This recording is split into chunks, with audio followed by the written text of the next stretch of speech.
સુરત મહાનગરપાલિકા દ્વારા સૌથી મોટી ભરતી પ્રક્રિયા શરૂ કરવામાં આવી છે, જેની ઓનલાઈન પ્રોસેસ 1/4/2026 એટલે કે આજથી શરૂ થઈ ગઈ છે. તો ચાલો આજે આપણે જાણીએ કે ઓનલાઈન ફોર્મ કેવી રીતે ફિલઅપ કરી શકાય. આ વિડીયો અંત સુધી જોજો, કારણ કે હું તમને બતાવવાનો છું સ્ટેપ બાય સ્ટેપ ફોર્મ કેવી રીતના ફિલઅપ કરવાનું છે. તો ચાલો શરૂ કરીએ. એસએમસી ઓનલાઈન જેમ લખીશું એવી જ રીતના એક પોપઅપ ઓપન થશે. Surat municipal corporation.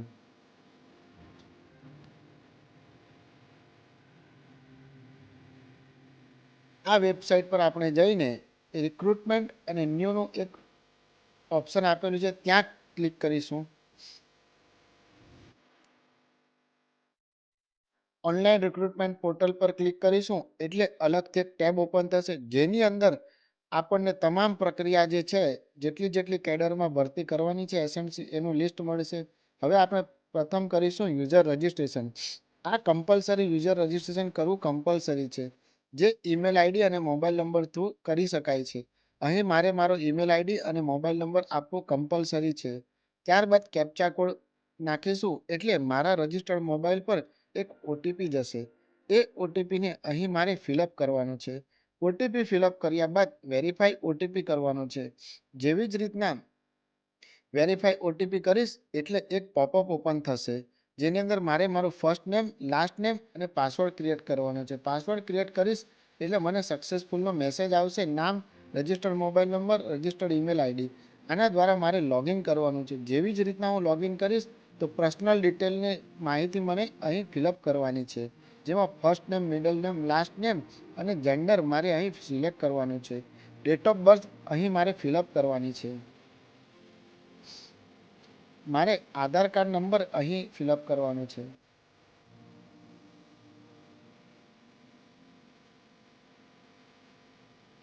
જેવી જ રીતના હું આધાર કાર્ડ નંબર લખીશ, ત્યારબાદ કરંટ એડ્રેસ ડિટેલ મારે અહીં શો કરવાની છે કે મારું કરંટ એડ્રેસ કયું છે, જેની અંદર મારે મારો ફ્લેટ નંબર અને હાઉસ નંબર કા રૂમ નંબર મારે અહીં ફિલઅપ કરવાનો છે. સોસાયટી અથવા એપાર્ટમેન્ટનું નામ જે અહીંની કોલમમાં ફિલઅપ કરવાનું છે.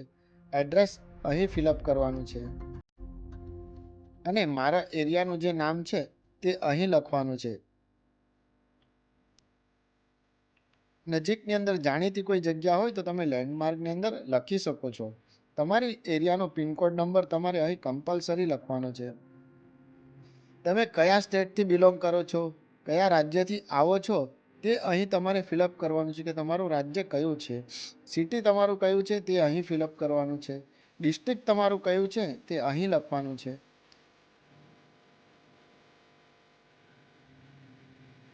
જો તમારું કરંટ એડ્રેસ અને પરમેનન્ટ એડ્રેસ સેમ હોય તો અહીં મારે ક્લિક કરવાનું છે, એટલે કે ઉપરનું જે એડ્રેસ છે તે જ નીચે ઓટોમેટિક ફિલઅપ થઈ જશે.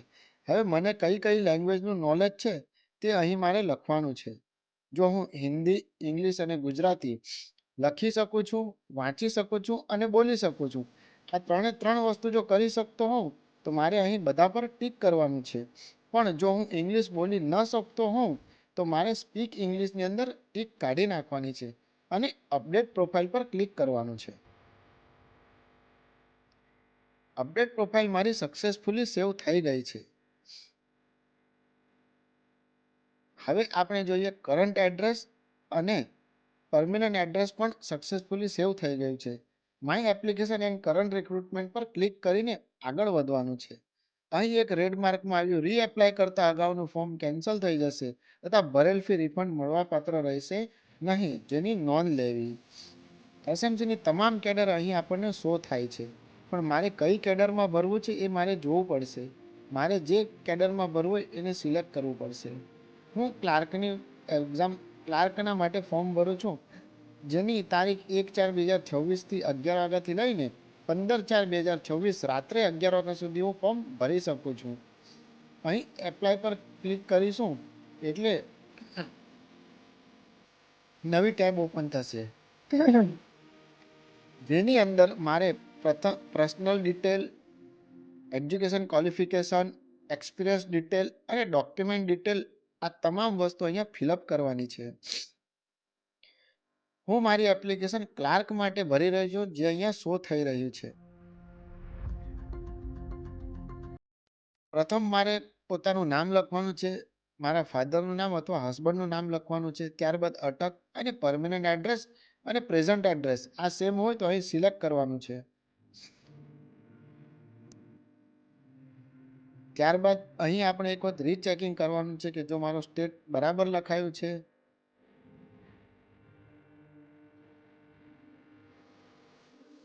મારું સિટી કમ્પલસરી લખાયું છે, ડિસ્ટ્રિક્ટ બરાબર લખાયું છે અને પિનકોડ નંબર એક જ ચેક કરી લેવાનો છે.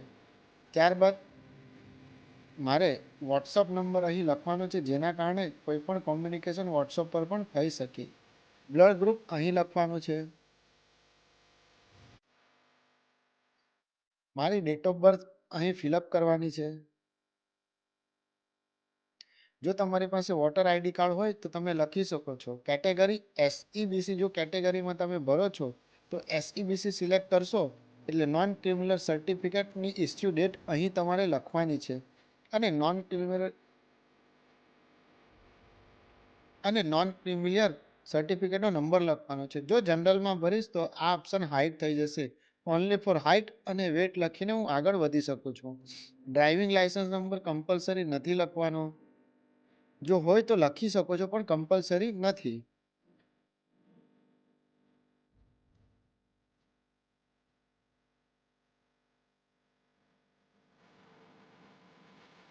મેરિટ સ્ટેટસ કમ્પલસરી લખવાનું છે કારણ કે અહીં રેડ માર્ક છે, એટલે આ લખ્યા વગર આગળ વધી નહીં શકશો. જો તમારી પાસે તમારો પેન કાર્ડ નંબર હોય તો અહીં પેન કાર્ડ નંબર લખી શકો છો. તમારી મધર ટંગ કઈ છે એ અહીં તમારે કમ્પલસરી લખવાનું છે. ગુજરાતી, હિન્દી, મરાઠી કઈ છે તો આપણી ગુજરાતી છે તો આપણે સિલેક્ટ કરી લઈએ.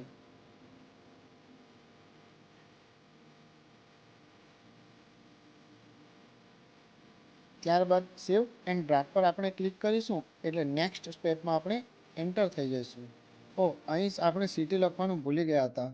સિટી લખીને પાછા આપણે સેવ એન્ડ ડ્રાફ્ટ પર ક્લિક કરીશું.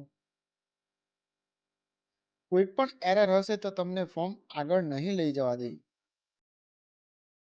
પર્સનલ ડિટેલ આપણી અપડેટ સક્સેસફુલી થઈ ગઈ છે. હવે આપણે આપણું એજ્યુકેશન ક્વોલિફિકેશન જે છે એની ડિટેલ અહીં ફિલ કરવાના છે.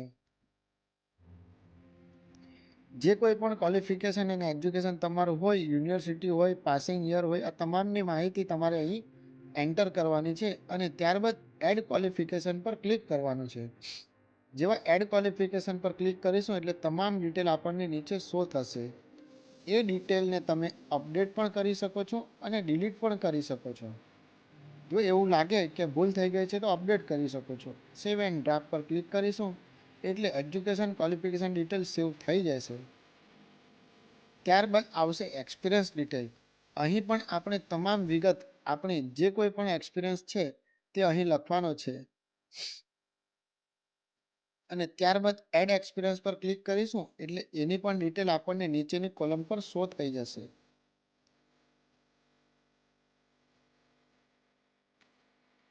આ ડિટેલને પણ આપણે અપડેટ અને ડિલીટ કરી શકીએ છીએ. સેવ એન્ડ ડ્રાફ્ટ પર ક્લિક કરીશું એટલે આ ડિટેલ પણ મારી સક્સેસફુલી સેવ થઈ ગઈ છે. હવે આવે છે ડોક્યુમેન્ટ ડિટેલની વાત. ડોક્યુમેન્ટ ડિટેલની અંદર પર્સનલ ડિટેલ, એજ્યુકેશન અને એક્સપિરિયન્સ ડિટેલ તમામ 100% મારી ફિલઅપ થઈ ગઈ છે. ડોક્યુમેન્ટ ડિટેલની અંદર તમારી પાસે જે કોઈ ડોક્યુમેન્ટ હોય એનું લિસ્ટ અહીં આપ્યું છે. આની અંદર જેટલા પણ ડોક્યુમેન્ટ તમારી પાસે હોય એની ઉપર સામે ટિક માર્ક કરીને નેક્સ્ટ પર ક્લિક કરશો એટલે અલગથી તમારી એક ટેબ ઓપન થઈ જશે. અહીં મારી પાસે PAN number, driving licence, Aadhaar card number, post graduation CCC certificate જે કમ્પલસરી છે જે પર ટિક કરીને આપણે કેપ્ચા કોડ નાખીશું એટલે આગળ વધીશું.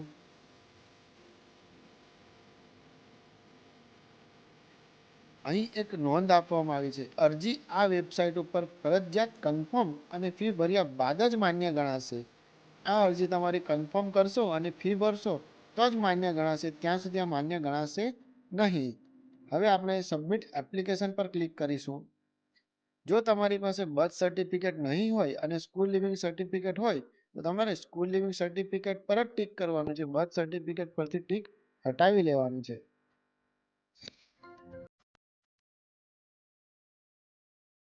સબમિટ એપ્લિકેશન પર ક્લિક કરીશું. જો કોઈ પણ એરર હશે તો અહીં આપણને બતાવી દેશે. આપણી એજ ઇનવેલિડ બતાવે છે, એટલે આપણે પર્સનલ ડિટેલની અંદર જઈને આપણી સાચી જે ડેટ ઓફ બર્થ છે એ અહીં આપણે ફિલઅપ કરીશું. અહીં આપણાથી 87 લખાઈ ગયું છે, આપણી હકીકતમાં હતી 95. તો અહીં આપણે 87ની જગ્યાએ 95 કરી દઈશું. સેવ એન્ડ ડ્રાફ્ટ કરશું એટલે ઓટોમેટિકલી અપડેટ થઈ જશે.